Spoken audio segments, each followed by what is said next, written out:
Assalamualaikum warahmatullahi wabarakatuh. Bertemu lagi bersama saya di channel YouTube saya, Arya Rehan Channel. Kali ini saya akan membahas tentang soal ulangan tengah semester beserta jawabannya.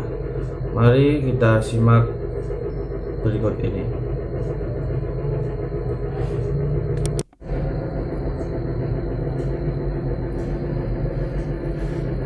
Oke, nama saya Arya Rehan Pramudia, NEM 2020 11358. Ulangan tengah semester Bahasa Indonesia Manajemen 2P.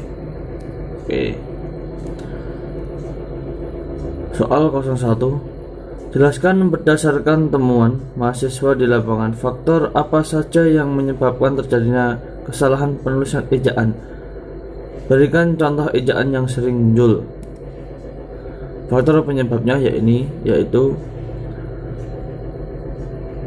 terbatasan waktu dalam pembelajaran menulis, kurangnya penguasaan kaidah penulisan ejaan, dan kurang ketelitian dalam menulis. Contohnya coklat, aksesoris, dan optik. Oke. Soal 02. Bagaimana membedakan kutipan langsung dan kutipan tidak langsung dalam proses pengutipan? Jelaskan dan beri contohnya.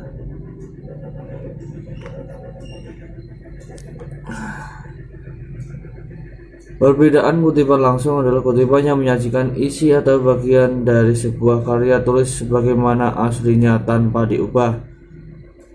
Kutipan tidak langsung adalah kutipan yang menyajikan isi atau bagian dari sebuah karya tulis setelah mengalami perubahan sebagaimana yang diinginkan penulis karya sehingga dianggap lebih sesuai dengan konteks penulisan yang dipilih.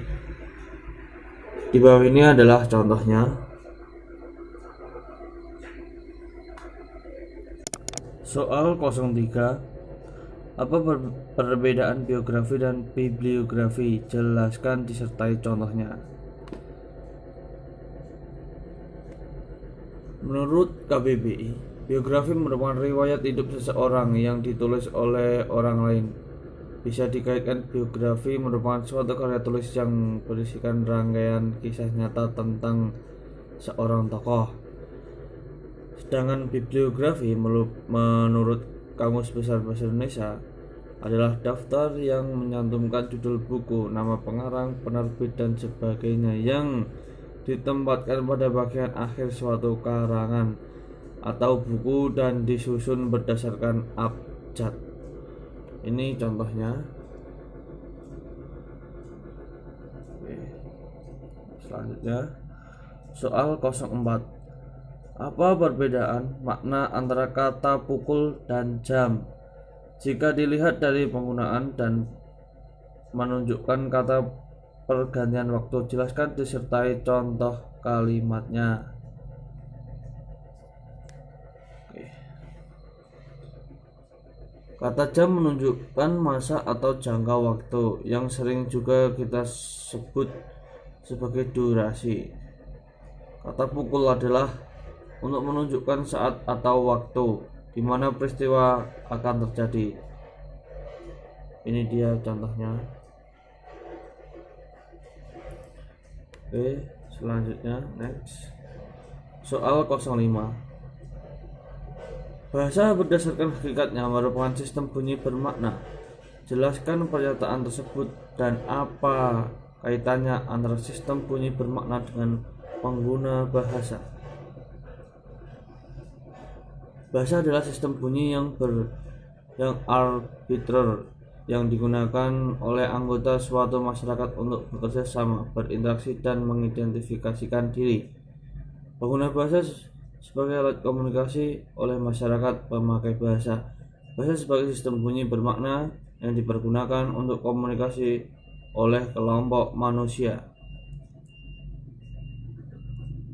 Soal 06. Mengapa sering terjadi kesalahan penulisan tanda koma? Jelaskan disertai 5 contoh kesalahan tersebut. Penjelasannya, pemisah unsur rincian dalam kalimat pada rincian terakhir yang biasanya diikuti kata hubung sebelumnya tetapi diberi tanda koma. Memisah antara anak kalimat yang mendahului induk kalimat. Hal ini tidak berlaku bila induk kalimat yang mendahului anak kalimat. Penggunaan mengikuti kata hubung. Tanda koma terletak sebelum kata hubung yang terletak di tengah kalimat dan setelah kata hubung yang terletak di akhir kalimat. Oke, selanjutnya ini adalah contohnya.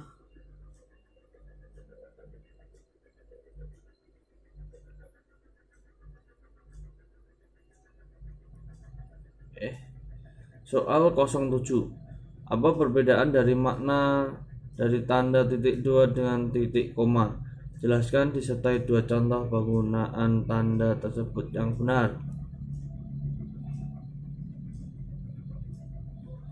Penjelasan tanda titik koma beserta contohnya bisa didekatkan. Tanda titik koma dapat dipakai sebagai pengganti kata penghubung untuk memisah kalimat setara yang satu kalimat setara yang lain dalam kalimat majmuk.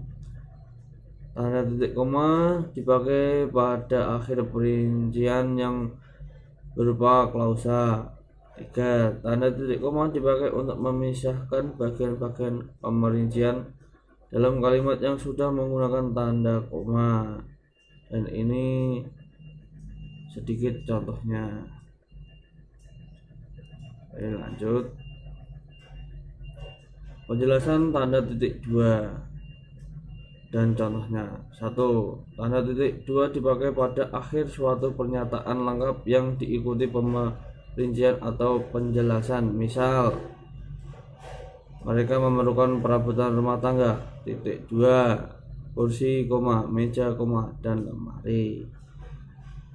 Tanda titik 2 tidak dipakai jika perinci atau penjelasan merupakan pelengkap yang mengakhiri pernyataannya. Dan inilah contohnya. Tanda titik 2 dipakai sesudah kata atau ungkapan yang memerlukan pemberian, penjelasan, penggambaran. Tanda titik 2 dipakai dalam naskah drama setelah kata yang menunjukkan pelaku dalam percakapan. Soal 08. Jelaskan mengapa sering terjadi kesalahan penulisan huruf miring. Berikan contoh kesalahan tersebut disertai dengan pembenarannya. Karena kurang memahami tulisan yang seharusnya dicetak miring, kemudian terlalu terburu-buru dalam menulis huruf yang seharusnya miring sehingga menjadi biasa. Setiap orang mempunyai pemahaman mengenai penulisan di setiap kegiatan tertentu. Ini adalah contohnya.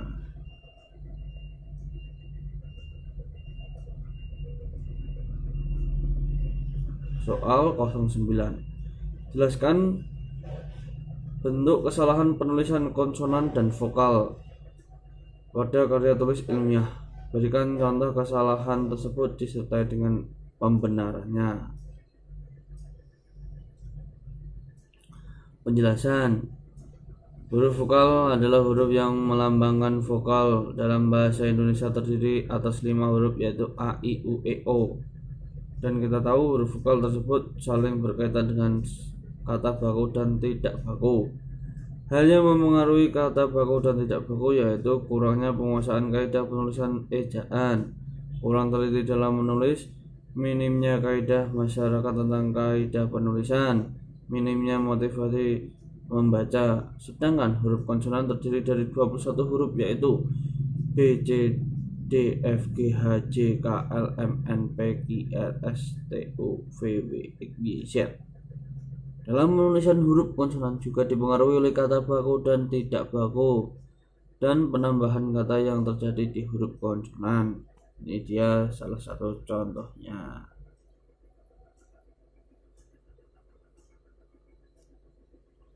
Terima kasih.